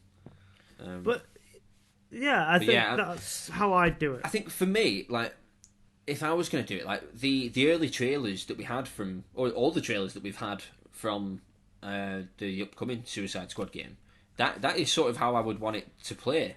Like, open world, like, quick traversal, it looks like. Like, I think a couple of them got jetpacks. I think King Shark just, like sticks his hands into walls and climbs them, and, like, runs up the walls and stuff. Like, and the gameplay that we've seen from that, it all looks pretty smooth, it all looks pretty fun. I like how it's all the gameplay that we've seen so far, or most of it at least, is set in the daytime. I quite like the idea of that, like how usually it's like, oh, you know, like Batman's out at night, blah blah blah. Yeah. Like, so it makes sense that they're doing crimes in the day, you know. And I know they're not technically doing crimes; they've been, you know, conscripted to go after the Justice League. But yeah, I don't know. It looks colourful. Looks quite gory as well. That is sort of how I would want it to be, like a 4-player co-op. That's like a drop-in, drop-play. Yeah, like, so long as it works in single player as well, then I'm all for that. I don't like having to be logged in online. Yeah. To make you play a game. Especially on the Steam Deck, because if I'm travelling or whatever, it's not always possible. And not just that, like, sometimes, you know, like, with, like, games like Anthem, where, you know, like, there could have been a great story. So much potential. There could have been a great story in that game, but we never actually got to experience it, because especially if you've not got anybody else to sort of, like, play it with. That. You can't play that single player. I played it, you get to about 2 hours in. Yeah. But then you've got to rely on other people to be on your same wavelength. And I don't want to talk to motherfuckers online. Yep. Like... That's it, yeah. Because everybody looks at, like, the ones that do it well, like, obviously Fortnite and Destiny. But, like, there's only so much room in the market for these live service games, because to get the most out of them, they're like, oh, they've got daily challenges, so you have to play it every day. If there's, like, a certain challenge for a month where you have to play it every day for a month, it's like, well, where's your time for these other live service games? It's like, there's only so much room in the market for these kinds of games, but because the ones that do well make so much money, all the other companies are looking at them and be like, oh, we need a model like that. And they've all had a go, and they're all having bashes at it, and most of them fail within sort of 12 months. Like Avengers, the servers are getting shut down, so pretty soon you won't be able to play that game anymore. Because there's not a single player option. Not exactly, and you have to be logged in online. So I don't know if maybe they'll do a patch so that you can still play the campaign in single player. Maybe, I don't know. But that's mental to me. Like, that was a full price game. Yeah. And I think later on this year, I think like September, October times, and it's shutting down. Like, yeah, okay. But I'm not surprised, because a lot of these games are more or less unplayable They're cash not. grabs. Yeah. Well, no, I don't think unplayable's fair because with Avengers at least, the combat was good. Like the combat was really Yeah, quite but enjoyable, quite fun. The characterization was good. People felt different. I really liked the combat in yeah, the Avengers. combat might be good. The combat might be excellent, but in the sense that you're constantly going through loading screens and Yeah, lobby screens, and that's what I hate about live service stuff. They call it it's live unplayable service, and it's not because live. you're not You know what I mean? actually playing the game. It's unplayable by the sheer fact Yeah. that you Your don't menus half actually the get. time. Yeah, like it's one of my biggest. Like I love GTA Online. Like we've talked about it many a time Yeah. on here, but like at the end of the day, like one of the things that pisses me off so much about that game is the lobby screens and the fucking like loading screens, like going from mission to mission. Yeah. And like they're not much better on PS5. Like they're still there. Yeah. That's that's something that's always put me off with stuff like that. Like let's go back to The Last of Us. Like Last of Us Part 2 on PS4. There's not a loading screen. Like there's the initial boot up loading screen, but then you play it through. There's not a single loading Yeah, screen. not really. There's the odd one occasionally. Well, I think that was Not more. if you don't skip the cutscenes, then No, it's always constantly loading in the background, and it just goes smooth as all the way through. I'm Even on just PS4. I'm just thinking when you say switch game and go back, there's particularly Oh, maybe yeah. like If you when it but loads if you, in. But yeah, I mean, if you constantly, yeah. yeah, no. And if you die a lot, Yeah. Like another thing that annoys me with stuff like that is like, do you remember The Division? I never played it, but I know of it. It's a Ubisoft one. I quite enjoyed it. Quite like the concept. Like Tom like Clancy, post, innit? yeah, like a post-pandemic New York, and you play It's one in the of these money. like, yeah, they call it the money virus or something because that's how it transferred to everyone. You know, who uses cash these days? Come on. But yeah, it's a cool concept, Cokeheads. but you had to play it online. When you got killed, you had to wait for like 30 seconds because you were downed and you were waiting to be revived. But you know, I was playing on my own, so there's no one to revive me. So you got to wait 30 seconds before you leave and die. And it's like just stuff like that. It's like just have a single player mode. Like why not? Just how hard can it be? So, just going way back to the beginning of this episode, you've just reminded me of one slight bugbear with Far Cry 6. So, I'm guessing there's some sort of co-op function, but I've not actually tried that bit out of it yet. There is, yeah. I think they've had that since 5, I think. Yeah, but because now you don't have any human companions, when you get downed, you go down and you've got this timer going down. Yeah. But if you've got an alligator with no real understanding of the human anatomy other than taste it, Yep. There's no arms to administer first aid. you ain't getting revived. So you just sit there waiting to die. Oh, so the alligator Slowly. doesn't revive you? No, Oh, I think that's where I thought that was where you were going with it. no. Like the alligator comes over and revives you, or So, the because- paraplegic dog. So because they've developed it with the idea that co-op and people drop in and drop out, but if you're playing Yeah. a single player, nobody comes and fucking helps you Yeah, unless you're that's doing what a I hate about story mission. those kind of games. Like there's so many Ubisoft games that are the same as well. Like there's the Ghost Recon Breakpoint. If you ever played that, that's exactly the same. Like again, I had high expectations for that game, that Ghost Recon Breakpoint, because it's like an open world. I think is it set in Colombia, something like it's in a South American country. It might be Bolivia, and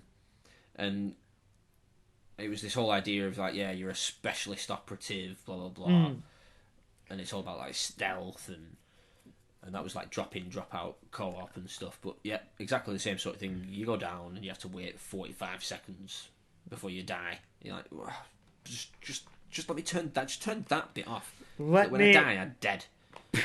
Like, was it Call of Duty where it would come up and say, take the easy way out if you were bleeding out? Oh, I don't know. I know that in Battlefield, Battlefield, when you get downed, because in that game you could have 100 players on your team. Not a single medical can pick you up though. So on that there's an option to hold A or X to speed up your death, basically. Just die quicker, which that'd be nice. Yeah, just the speed up button. Are you listening to Ubisoft? Yeah, just focus on making actual story games. I mean, I do like Far Cry 6. Sorry, just want to point that out. It's pretty fun to play. It's got some fun aspects. I'm sure it is, but I'm like, for me, I've played Far Cry 3 so many times now. Like there was Far Cry 4, which was Far Cry 3. Far Cry 5 3.5 is pretty. Far Cry 5. But again, it's exactly the same mechanics. It's the same skill tree, just shuffled around. The way I see it, like they've added in the new one. What they added, that backpack thing. So you've got some backpack attacks. Yeah. And you're like, great. Okay. Oh, I've got a gun that shoots CDs. Woohoo! In my humble opinion, Far Cry is my Call of Duty. I don't know what you mean by that. It's my game that going into it, I know what I'm getting. I know it's just more of the same. It's just a shooter of this sort of caliber. Do you know what I mean? Like, like some people just will automatically get the... I'd say more FIFA maybe, because I think with Call of Duty, even though I'm not really a Call of Duty fan, it is kind of more of the same most times through. They do always sort of incrementally improve it, whereas with Far Cry, I don't think they do. Like they add like the odd little bit here and there, but it's not. They haven't revolutionized. For me, it needs rebooting. It's the same game. Oh yeah. Are you still climbing towers? I've not done as many in this one. Yeah, that I'm aware of. But there's still towers. I have done the odd one, but not as many. There's like, so I like the bases. Don't get me wrong. I love clearing a base. Like that's always fun. That's one thing. And now there's like specific targets that you've got to go after. That there might be loads of people in this base, but there's only one person that you've actually got to kill. So you Kill can. them all. I mean, that's obvious. What I'm gonna choose, but it allows you that option to play it a little bit different. And is there have you got to a level yet where you burn a field full of weed with the flamethrower? Because they do that in more than one game as well. And then if you're in the smoke tobacco. For a bit, is it tobacco this time? God. They always play some rock music in the background, some like generic rock music, like, oh yeah. They do. But again, like, it is it's more the same game. It is. It's the same game every time. They're like, oh, let's get an edgy but how is FIFA not any different? Oh, it is. Absolutely is. It's the same every year, and people still buy it. Yeah. My thing with Far Cry is that they're not every year. They're like every 3 years, probably every 2-3 years. But it always just feels like to me it's the same game reskinned, and I'm supposed to paint. I don't get that I personally don't get it as much, but I do really enjoy the Far Cry games. Like I say, they're I used my to. they're my sort of shooter, like my Yeah. sort of, like I just want a mindless shooter. I'll play Far Cry. Like I want something a bit like Call of Duty where it's just anything that moves, shoot it, problem solved. That for me is Far Cry. Like Yeah. I've got other shooters that I think are far better. Returnal. Like, yeah, Returnal, Awesome shooter. Bioshock. Yeah, but I don't know. I wouldn't really look at Bioshock and but that's a shooter. I wouldn't say that's the main You said thing this about last it. time. You said this last I time. know that there is, but it is a shooter. What? How else would you? I'm not describe saying. it? I'm not saying it's not, but I'm not. But like, for me, that wouldn't be the overriding like category of Bioshock. If you're like, what would you put that as? For me, I wouldn't be. It's a shooter. For me, I'd say it's an immersive sim.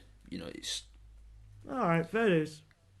I personally would call it a shooter, but okay. There's power. Like Doom. It is a shooter, but I'm Doom. just, like things Doom's like a that. shooter. Yeah. Yeah, like like there's obviously better shooters out there, but Far Cry for me, it's one that I can sort of.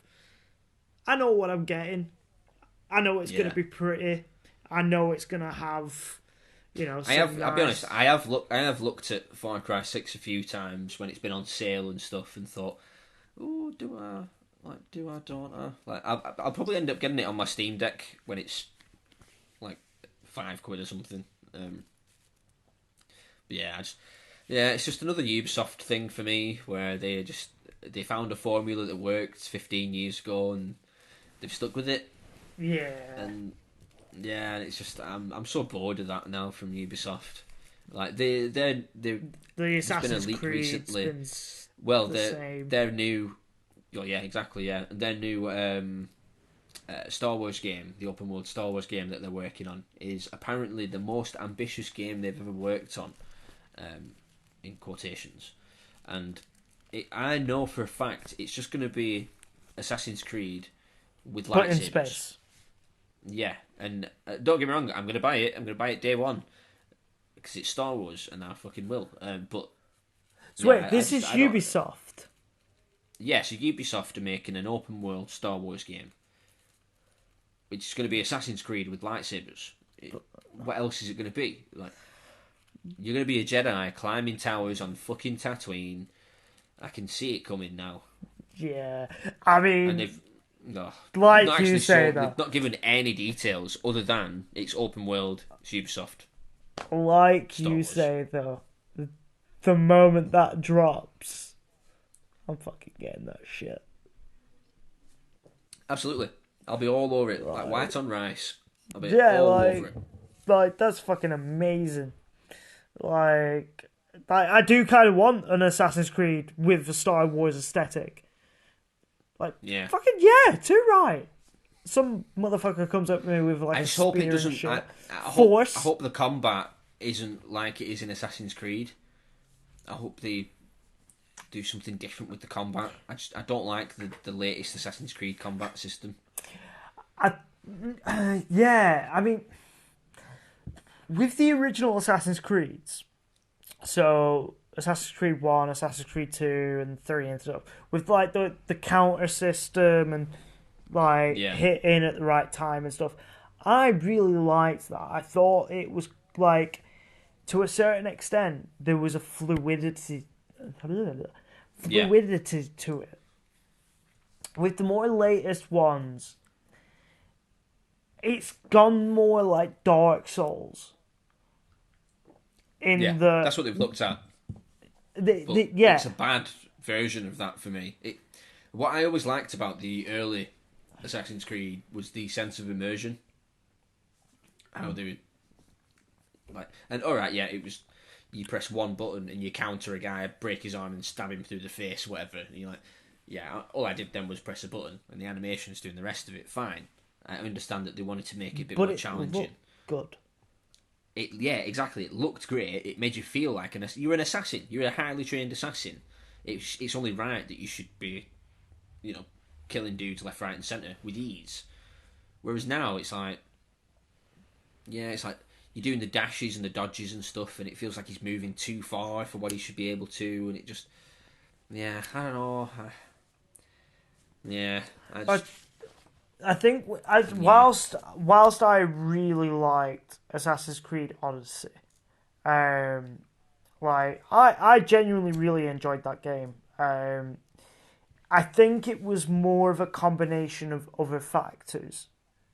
Like if it was called something else, like just Odyssey, mm, I would yeah. have If I probably would have never. played it. Yeah, like the fact that it was called Assassin's Creed put me off because I was so used to this rinse and repeat. Because the early days of Assassin's Creed was good. I didn't like the Desmond thing. I was never a fan of that. But the fundamental gameplay, the fundamental running around a city, murdering Yeah, motherfuckers, brilliant. yeah, Then they started getting more elaborate after Assassin's Creed 3. It got silly with the like. nah. Black Flag was really good. I've never Assassin's Creed sat down and Four played was. Black Oh, Flag. that's the see. If you enjoyed Odyssey, I think you'll love Black Flag because Black Odyssey is essentially like a spiritual successor to Black Flag. To be fair, Jay always says that Black Flag's good, and I keep It's saying when it's cheap, I'll buy it. it's this is probably my second favorite Assassin's Creed. I did like Number two being the Syndicate. best. I didn't like it. I like the setting. I like the setting. London. Set It did look London good. and the fact they were like gangs and they tried to Yeah, introduce that aspect to it. It didn't yeah, work, no, but I like that they tried something different with it and made it yeah. It was okay, contextually. and they had the two protagonists as well. I quite liked that and how they had different skills. It And was one better was more than stealthy, one was more it was better than like Unity. loud. Yeah, see, Unity's the only one I've not ever really played. I played a little bit of it. Yeah, I don't know. It sort of passed me by that one. I only Yeah. really played it at a friend's, but I didn't like Anyway, it. we're way off topic. So should we move on to Elle's story time? We shall. So, I let me get it up. So, do you remember back in the early 90s? In the early 90s, when a game came out called Carmageddon, or have you heard of Yes. Carmageddon? I have Brilliant. heard of Carmageddon.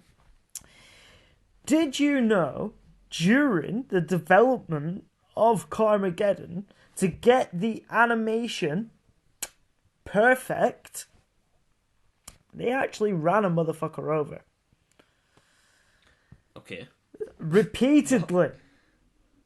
What, a person? Yeah, a person. He consented, but they ran him over repeatedly. He wore like padding and stuff like that to get the animation perfect for running Wow. over actual people in the game. Brilliant. Like, that is dedication. That's committing to your craft. Yeah. right there. And yeah, he I love would, that. whilst That's like a like he magician was catching a bullet. Well, whilst he was getting like ran over, he would like react in different ways. Like he would shout different things and like scream or like pretend to cry or something like that. And they used that sound footage in the actual game. So Yeah. like they not only did they model the actual car like being The ran over animation stuff. animations Yeah. on him. Um, They recorded the poor bastard. yeah. Tony would act out of variety reactions, then take a dive across the car, taking care not to break his everything. What about safety equipment, you ask? If they heard of concept, it wasn't on display. with the impromptu stuntman who was presumably paid in pints of bitter and lottery tickets. A setting for his padding with clothes and cardboard. It eventually came to head when Tony asked them to run him down at 35 miles per hour in the hopes that he'd clear the roof. Fucking hell. 35 miles an hour? Wow. It's enough to kill a man, that. And there's more. I forgot about this bit. And eventually, the developers received a visit from the police with worried locals called in reports of a man being tortured in a dinghy parking lot. After listening to their story and confirming that this was all consensual, the police took off, and the developers were left to wonder if this was a sign from the universe about how the world would react to their vision. Brilliant. Oh, that's class. And I have... Man. Video games back in the 90s, eh? Yeah, I know, man. It was great. Now, I have one more story, but I still need to do the full research into this. So this can be our discussion, or at least a discussion in next week's pod. Okay, cool. But if I told you that once upon a time, Nintendo, the lovable family-friendly company, was once in bed with the Yakuza. Yeah, it wouldn't surprise me, really. Yeah, Nintendo are like 300 years old. Well, that's it. Yeah. That's one of the things that not a lot of people realise is that, yeah, they have been going a long time. They started off doing playing cards and stuff like that. Yeah, Yakuza's like ran and stuff. a lot of casinos. It may be in their interest to pressure a company that makes playing cards. Yeah. Well, I think after World War II, like money, like dirty money from the Yakuza helped prop up the Japanese government. So they had, that just naturally gave them access to pretty much everything. To get like fingers in pies in pretty much every industry. So yeah, it doesn't surprise me that they've had a piece of Nintendo over the years. Yeah, There's probably not a company. There's definitely no Nintendo-sized companies that haven't had dealings with the Yakuza that are from Japan. Oh, definitely, especially if they work in they're like big Tokyo and they're making money. and stuff. Yeah, exactly. If they're big, making money, getting government contracts, or having to deal with the government on a regular basis because of the size of their business, then it doesn't surprise me. But Although, I'm sure there's some cool stories there. one heartwarming fact about the criminal organisation known as the Yakuza is, do you remember I can't remember the exact year, but do you remember the year where Japan got hit by the really bad earthquake? Yeah. And then there was the tsunami, and then that yeah, led to the nuclear reactor. nuclear power plant, yeah. Yeah. Fucking, yeah. So two beautiful things happened during that, in that basically a bunch of old people volunteered to get rid of all the nuclear waste. I remember that, yeah. Saying that, well, we've not much longer, so why should the youth suffer? Amazing, but, that. Believe it or not, the Yakuza in the local area were the first to provide relief for the local people, like going around making sure everybody was okay and making sure that people had food and stuff like that. Like, the fascinating thing about a lot of gangs and stuff like that is that fundamentally a lot of them have the community at heart. Well, I would argue that is no. I would argue that the reason they do that is like body armor. Like, if they've got the locals on their side, it's better to have the locals on your side than not having them on your side. It sounds like a benevolent act, but organised criminal organisations don't do anything out of the goodness of their hearts. Maybe, there's always an ulterior motive, and I think in that case, it is that look at it, we've We help out Maybe, the community maybe, when we can. but it does say You may something. be right. You may be right that. Well, I think something that does point out is honor potentially. I think Japan is very much a honor-bound country. I was actually reading something about it quite interesting the other day, saying that there's a generation in Japan, basically, like their version of boomers. It's like grew up in like 70s and 80s where they were quite affluent. The economy was doing really well. And they say things to the young Japanese people like, "Oh, do it like we used to do it, and that'll bring us back to our glory days." Blah blah blah. And basically, like long story short, it won't. So you need to change shit. Japan, come on, sort your shit out. But Stop so doing does every such weird country. games. Yeah, that's true. Yeah, cool beans. Have you got a NOCEBOVERSE plug? Um, Not really, but in terms of a NOCEBOVERSE plug, let's just take a moment to kind of have a little bit of a conversation about what the NOCEBOVERSE really is.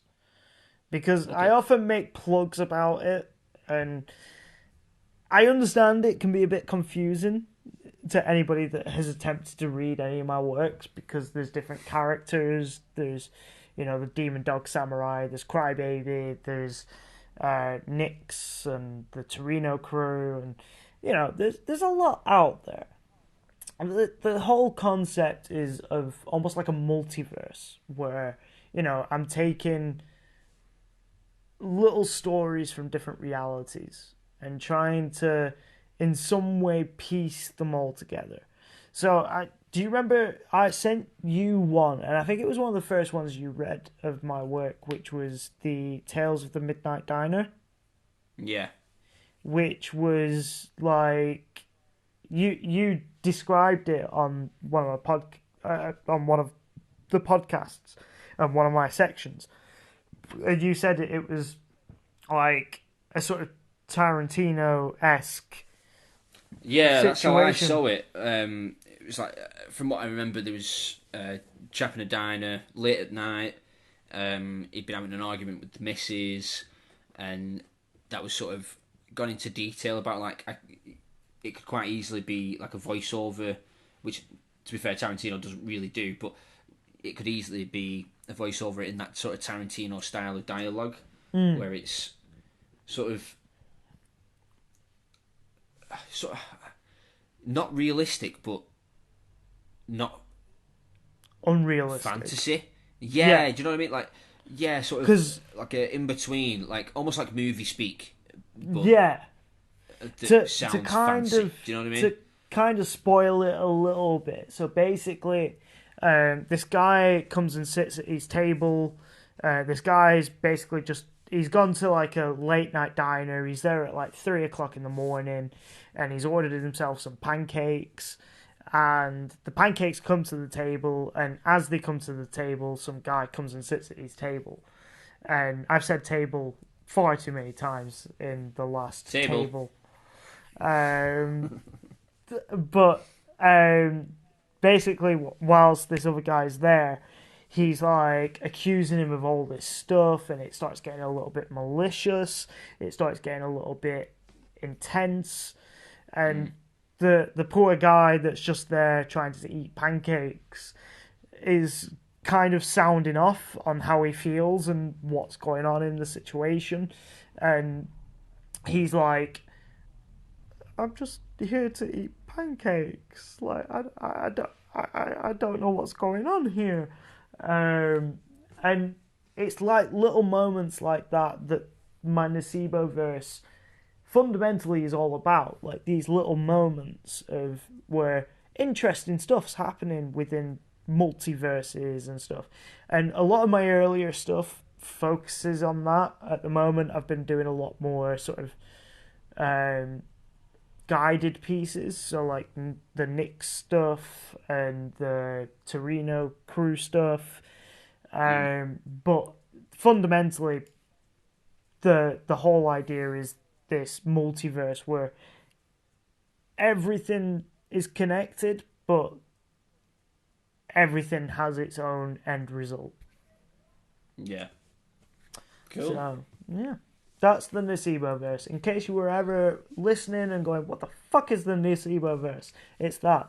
You can find it on my Patreon. Like and subscribe. That's all I'm going to say. Hey. Yeah, no, good shout. Yeah, nice little breakdown there. Yeah, cool beans. So yeah, going to the highlights. I only have one thing for this, and I'm putting it out there straight away. Starfield has a release date. Go on. And when I watched it, because of the stupid American way that they put their dates, I thought it was out in like 3 months' time, because it came up as 9/6/23. So I'm like, oh, the 9th of June? That's like 3 months away. But no, it's the 6th of September, so it's 6 months away. But we have a release date for the second time. Hopefully, this is the last time, and we actually get it in September. Ooh. That was my highlight of the week. What was yours? My highlight of the week was seeing more of Lies of P. Oh right, yeah. This is the Pinocchio roguelite, isn't it? Yeah, I just kind of love the concept of it. I think it's great. Yeah. And I love the sort of classical twist of it being the story of Pinocchio. And his whole goal is to find Giuseppe and kill him. Like, or no, maybe not kill him, Yeah. but whatever. No, it is. Yeah. Pretty sure it is. Yeah. He wants to kill him, which I love. That it's like Pinocchio meets Frankenstein's monster. Yeah, and part of me feels like it could go the way of Dante's Inferno, which wasn't very good. I know of the game. I know the game you're referring to, because it was like a Devil May Cry knockoff, wasn't it? Yeah, based on the Divine Comedy by Dante Alighieri. Or Alighieri, or whatever the fuck he was called. Basically, it's based on a poem. Yeah. And like, it was a cool concept. It had some fun set pieces to it. Like, there was some cool aspects of it, but fundamentally, it wasn't a fun game to play.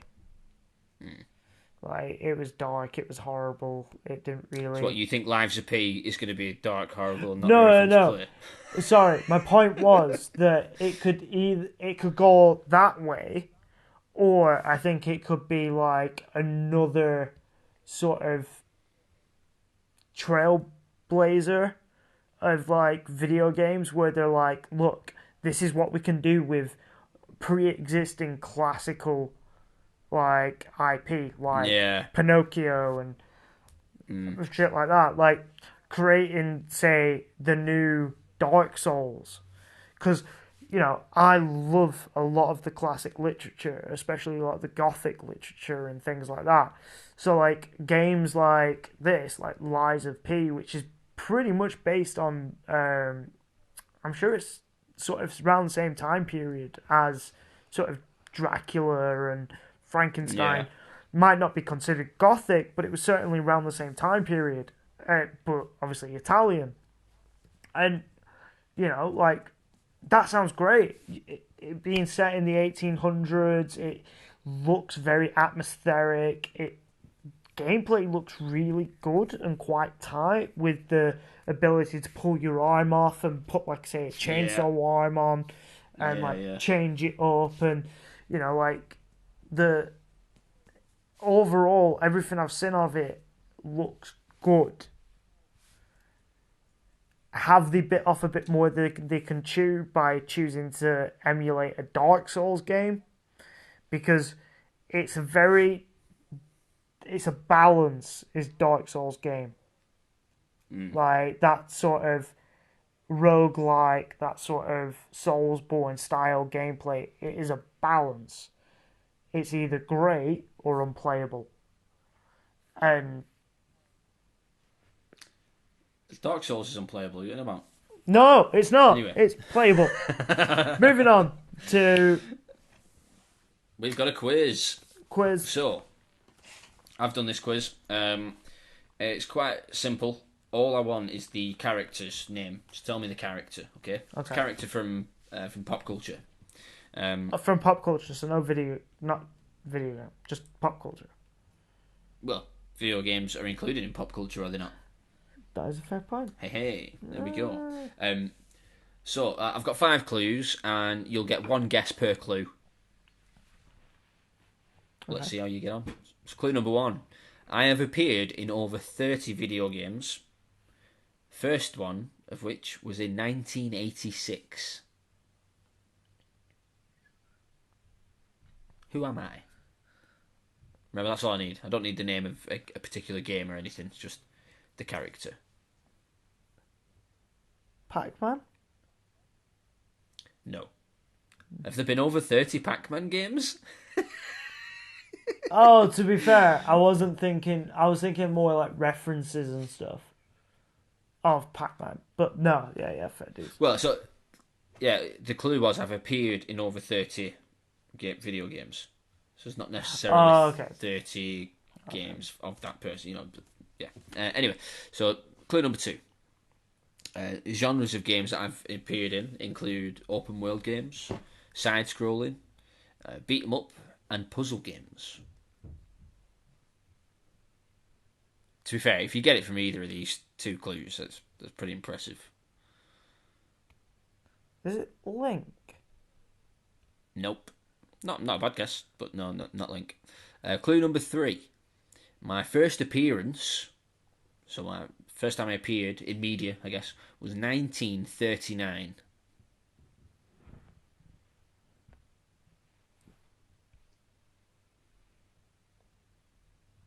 Is it Batman?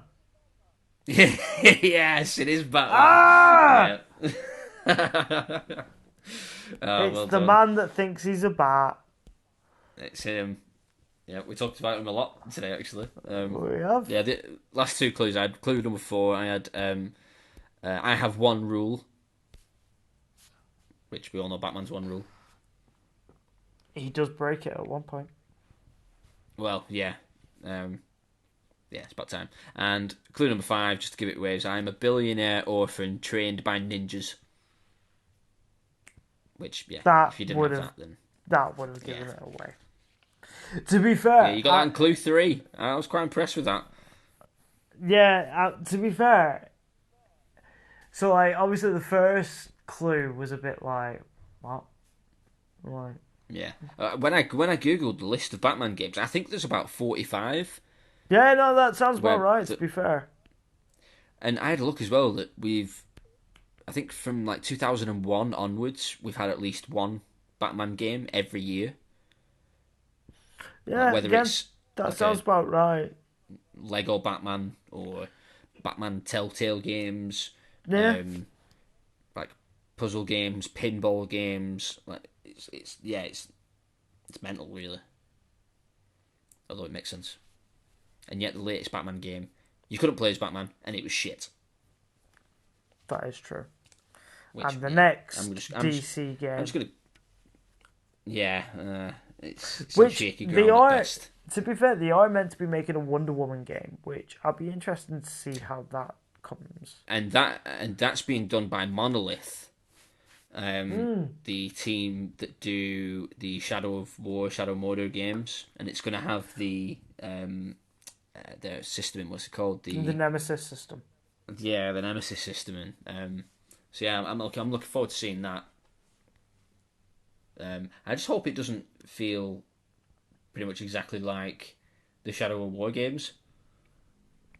I hope they mix it up a bit, because she's got a sword, he's got a sword. Like, I imagine they're going to be fighting big groups of enemies. Like, I don't know. I see it being more of a open world city, and it being more lived in, more feeling more alive than Yeah, because I hope so. the Shadows. I hope they don't do what's the island called? The Wonder Woman Themyscira, something like that. Or something like I hope that. they don't set it there because it's just going to be loads of fields and mountains and stuff Well, that we've had a million times before. from the teaser trailer, she's wearing the like full Wonder Woman costume, Yeah, which makes me think that she's like at the stage off where the she's island. out and yeah, Yeah, she's like fighting crime. I hope Um, so. I hope that's what it is. The Nemesis system. I hope it's like grunts from like the mafia or whatever, and like the next time you come across them, they might be like, "Yeah, I broke out of prison," blah blah blah, and they've got like maybe a glass eye from where you punched them in the face last time or something like that. Like that, that'd be pretty cool, you know. yeah, like I think it could work, like especially if it say like Spider-Man, but with the Nemesis system. Yeah, Like I think that would be an absolute wonder of a game. I'm just wondering how they're gonna do the combat. Like, if she is gonna have a sword and a shield, or if she's just gonna be punching dudes. Like, is she actually gonna be killing people? Because she's a bit like Superman, isn't she? She doesn't kill people. Or Yeah, does well, she? I don't know.